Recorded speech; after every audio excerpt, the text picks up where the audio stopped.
Hey y'all, welcome back. And if you're new here, welcome to my channel where at least once a week I post videos on DIYs, hair tips, mom tips, and just tips. So if you're into that sort of thing, go ahead and hit that subscribe button so you don't miss out. And without further ado, let's get in the video. Okay, so this is going to be my very first melt and pour soap I ever attempted to make, and why I started with such a complicated design, it makes absolutely no sense, but it did turn out okay. This is my peach champagne bar soap, and I kind of changed the design of it before, but looking back at this video, I actually kind of like the original one better. I made it more simple. I took out a lot of the pink. But so here I'm just chopping up my melt and pour with a little squiggly chopper. I actually got the tip of using that one instead of the straight one from Anne Marie on Brambleberry, and she was right. It makes things so much better.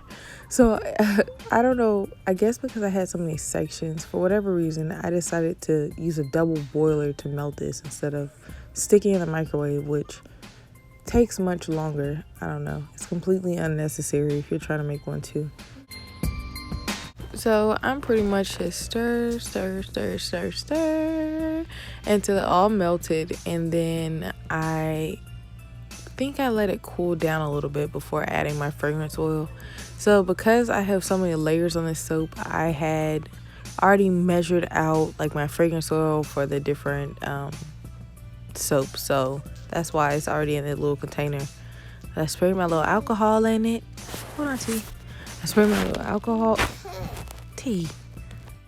Okay, so when I made the rock embeds, for some reason I don't have a lot of footage of me mixing the colors, but a couple of them started off with me just pouring a thin layer of clear into the mold, what you see me doing here, and then I let that sit for a few minutes. I want to say like really a few seconds, not even a whole minute, and then I added different shades of pink, and then I'm going to like pour it into the clear. So the first one, it was just like a lighter pink, and I poured it into the clear so it could kind of, my goal is to make it look like the pink was being surrounded by clear, but instead it was just like a pink on a layer of clear.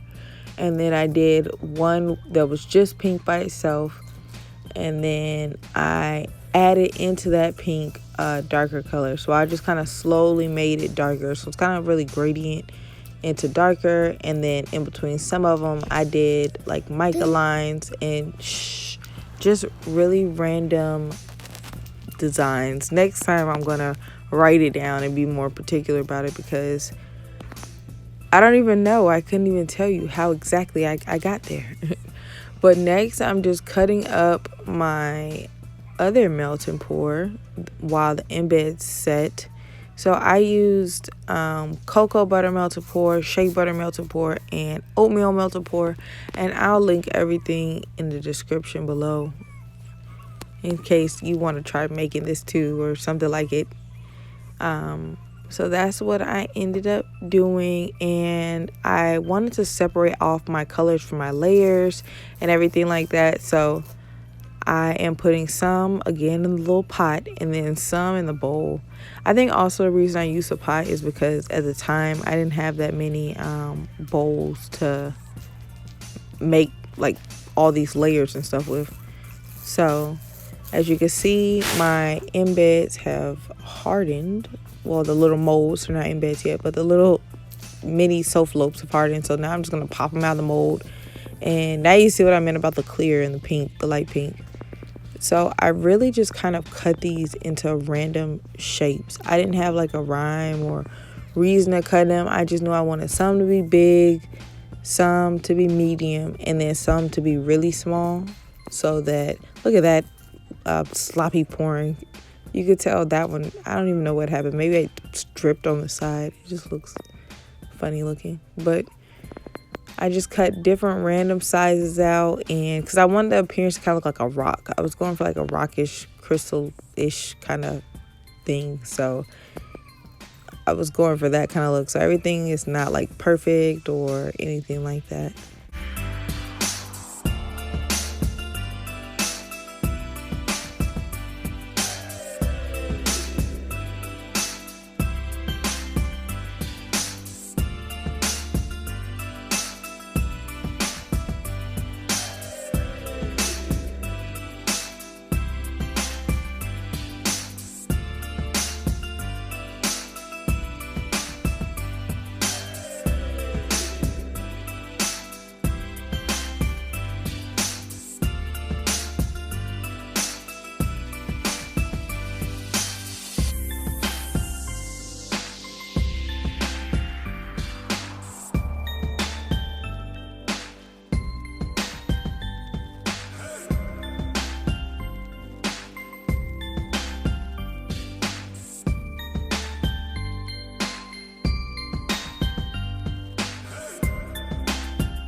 Yay, so finally done with the embeds, and this is how they all came out. I really wish I had more footage of like mixing the different colors and pouring them, but I don't know. I think I was trying to focus on getting this complicated design and I just didn't, so I'm sorry about that. But here's all my different sections of melt to pour. So the layers I had was kind of a peachy pink color, and then I have a darker pink, and then I have a white, and then I have a tan color. So right now I'm just mixing what I believe is the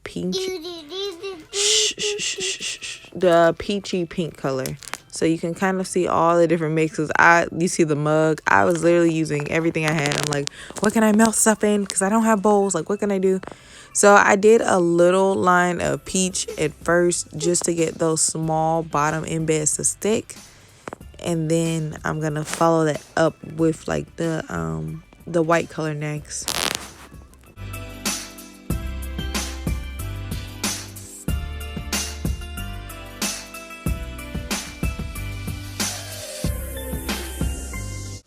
I really wanted to do like a holiday themed soap and really just holiday themed stuff, but I don't have a website yet, and I would have just been stuck with everything, unfortunately.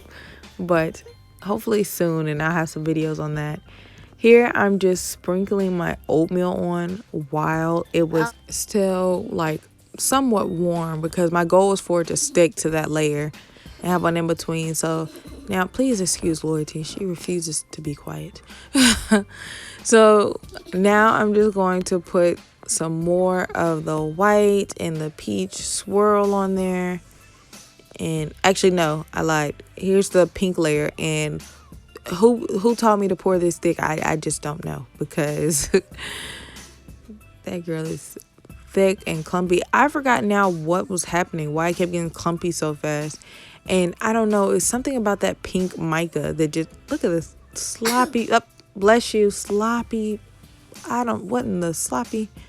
I honestly have no explanation for these sloppy pours.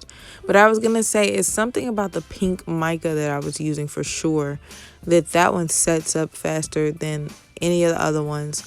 But that melt and pour just in general also sets up. I don't know. I probably was moving slow and it was setting up faster than I expected it to. So it was just a lot. But for sure, the pink did make it set up quicker. So now I'm starting to kind of randomly place in some of my larger embeds. And you're going to really get to see the detail from all the different ones if you couldn't before. So I am going to, I think, do just a video specifically dedicated to these rock embeds, because I hate I didn't get that footage. I think that was like the best part that makes the soap. All the rest of this is not even like all that. But here I'm sprinkling more oatmeal. I waited too late this time. I don't think it's gonna stick. No, I can tell it's not.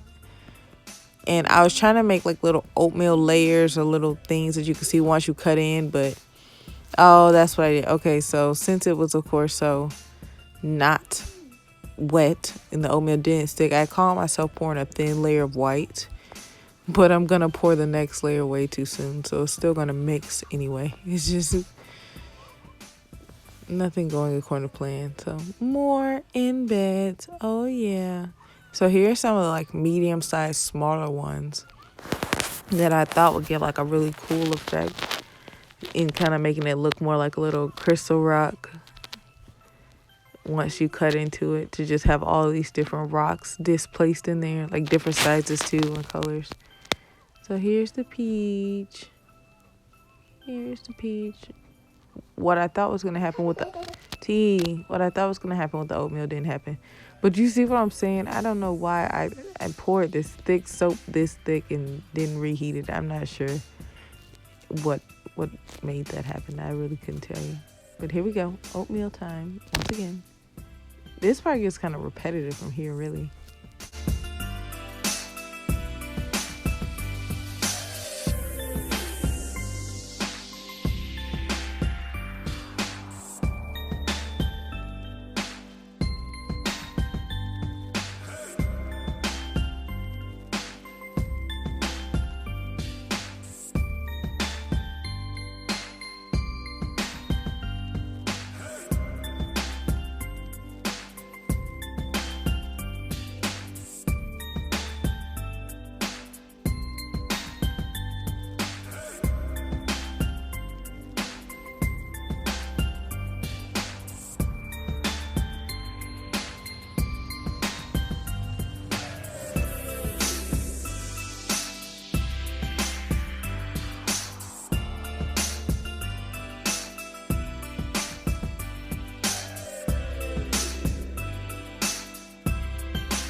I just don't know who told me to pour this thick. It looks like cottage rice cheese. I can't even, not even cottage cheese. It's like worse than that. And it didn't even twirl. Like I thought I was gonna swirl it with this stick. Girl, no. This was my very first one though. So you know, of course, things are always different. Bless you. Then when you watch a video and you think, oh, I'm about to be twirling and swirling, and they never seem to reheat. No, my stuff was thick as heck. It did do no twirl, but it's still gonna be cute. You're gonna see, it's still gonna be cute. So obviously I've reheated some because this time it moved. But I'm heading towards the end, my last layer. So I'm just getting these last embeds in, these last layers in, and making them cute. So finally we're on the last layer, and that was this tan color, and that was one of the changes I made the second time I did it. I used way more of this color, but now looking back, I kind of miss all these pink layers. So I don't know, I may go back to doing it kind of this way, but you're starting to see more of the like little tiny ones from the beginning. We're getting some big ones. I'm putting my oatmeal on there. Looking back, I would have oatmeal on before I started putting the rock embeds on. And lastly, I did top everything with some Himalayan sea salt and some gold mica. But I would have done the oatmeal and the Himalayan sea salt before I put everything else on, just so it could stick better, and then did the embeds. But what I did was, after I put the Himalayan sea salt, after I did the mica and the spray and the oatmeal, I took like the last little thin layer of clear that was left in the bowl, and I did a drizzle of it over the top. So you can't really see it, but it's there. It's like a really thin layer of clear, and that's kind of setting everything in. If you look even now, like from it being sideways, you can see it a little bit. So now, a couple of hours later, I was ready to unmold this bad boy. Oh, I was so proud. Look at me, proud mom, proud soap mom, a little baby loaf. You can see all the areas that just, all the sloppy pores were the most sloppy thing in the world.